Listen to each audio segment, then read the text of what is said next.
Welcome. I've got another cool and unusual one for you today. This is the J1J2 curved key lock. As you can see, it's essentially a dimple lock, but if we look at the side of the key, we can see that it actually has a bit of a curve in it. In fact, the keyway in this case sort of rises up and then falls back away. So if I try to insert the key straight, it won't go in. I actually need to come down to an angle like this. As you can see, it sort of curves its way in there, and then of course we can operate the lock normally. A little bit sticky going that way. One interesting thing with this lock that I noted, if we look just inside the keyway here, behind this warding hump, you can sort of see another little rise there.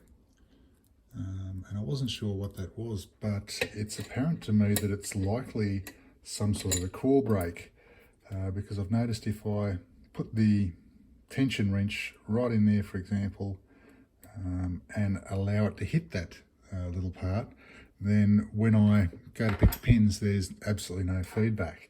So what I believe that is literally a little break on the core, that if you're pushing down on that tab, it'll stop core movement. And there is in fact a warding cut on the bottom side of the key there to accommodate that. So as such, we're going to have to be a little bit careful. I'm going to put my tension wrench just in the inside face of the keyway. Excuse me.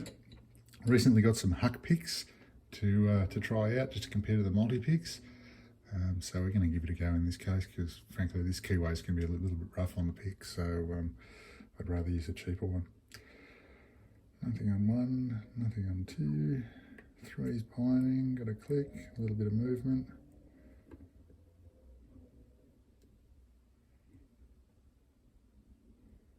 Now it's getting hard to tell which pin I'm on. I believe that's 4.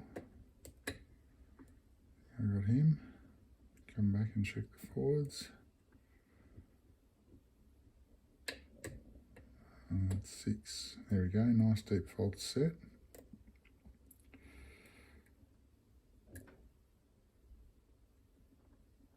Now we're just going to have to look for what gives us some counter, and there we go, I think that's number 3. Well, lots of counter there.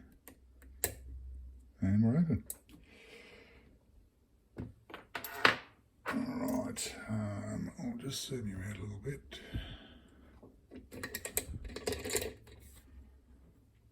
I haven't actually gutted this lock yet, so we're both going to be finding out what's inside it at this stage. Actually do have the box here that the lock came in. We'll have another look at that later, but apparently these are from about 2005.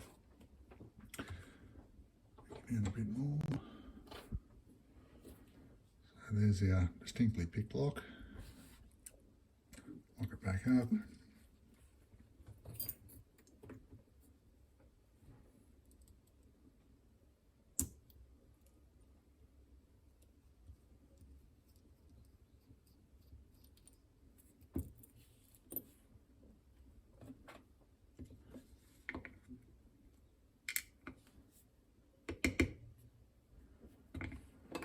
Alright, bit of threading on the core there, so I think I will use a shim. There's our caps for the pin stacks, so there's 6.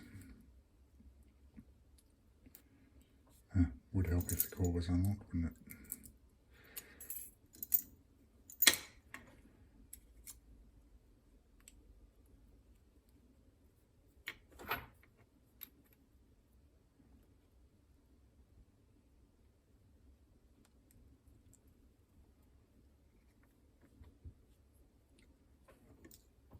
Okay, I'll just show you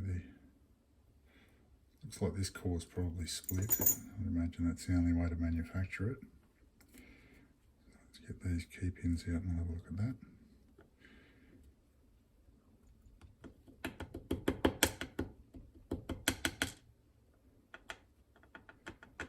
One's a standard, 2's a standard. 3 has some sort of a T-pin element to it.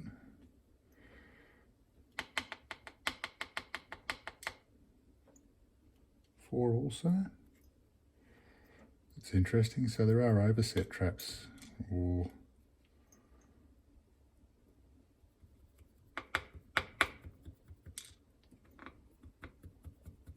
five and six are both those T-pin ones, so it's really only 1 and 2 that are standard. That's quite interesting. I wasn't expecting that. Mind you, it only matters if you overset a pin, so I can definitely see a seam here. I'm just not sure that they're actually meant to come apart. And I can't see any evidence of the core break that I... Oh!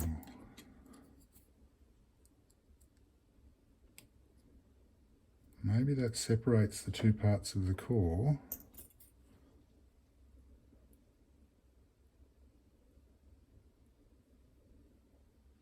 It does. So the two parts of the core are held together somehow, but by pushing down on that particular part, what I assumed was a core break, you can actually see that the two halves separate. So that would cause the core to act like a brake shoe inside a cylinder and prevent the core from rotating. This is quite a rare and expensive lock. I really don't want to break it. I'm not sure that it's meant to come apart, so I'd like to show you the actual curvature of the keyway, but I don't know that that's going to be possible. I mean, it's fairly clear from inserting the key sort of what sort of a shape we're dealing with there. If I put the key there, then obviously it's going to be something like that. Anyway, let's get along with it. With the amount of counter rotation I was getting here, I've got no doubt we've got some spooling here.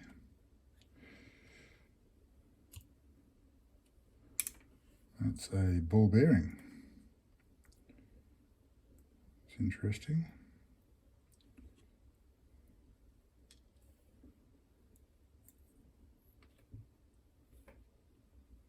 Where'd that spring go?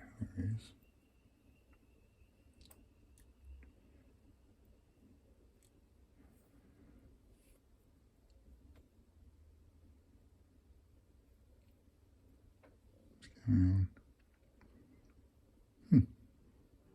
Oh, I've still got the shim in, idiot.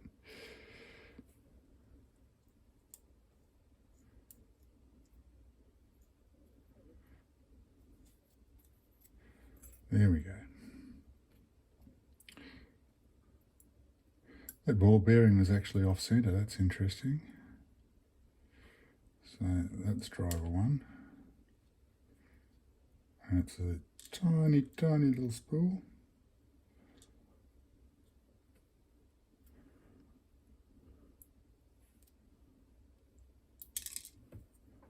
Number two, also tiny spool.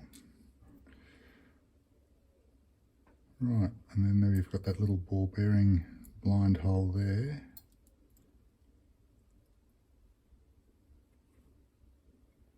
Another tiny spool.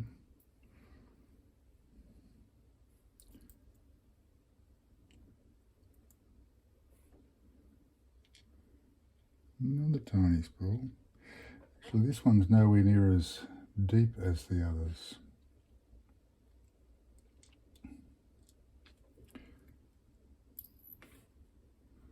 Run out the back of the hollow follower.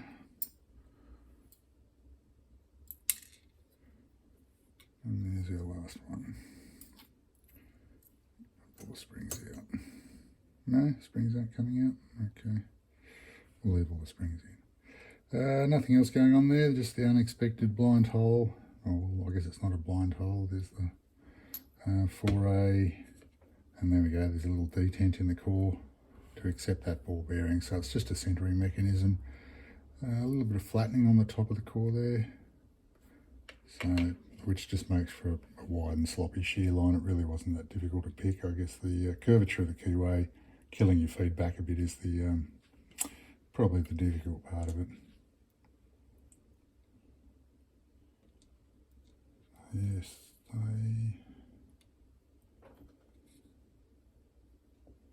oh, I see. These must just be tapered to prevent them falling too far into the keyway. There we go. bring you in for a bit of a close-up on those. Put a key in there as well.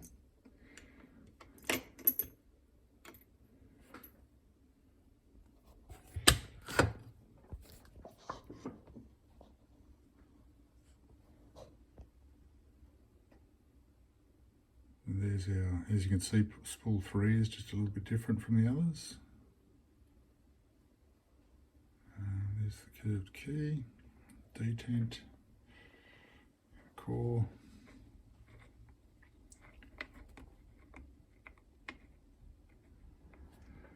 And we'll just show you quickly the box. So this has just got the hardware remaining inside it. So 2005. I just don't see these. I have actually been looking for one of these for, well, pretty much since I started, and I was quite lucky to find this one in the condition it's in. And yeah, so now we've had a chance to have a look at the guts. Anyway, I hope you enjoyed. Thanks for watching.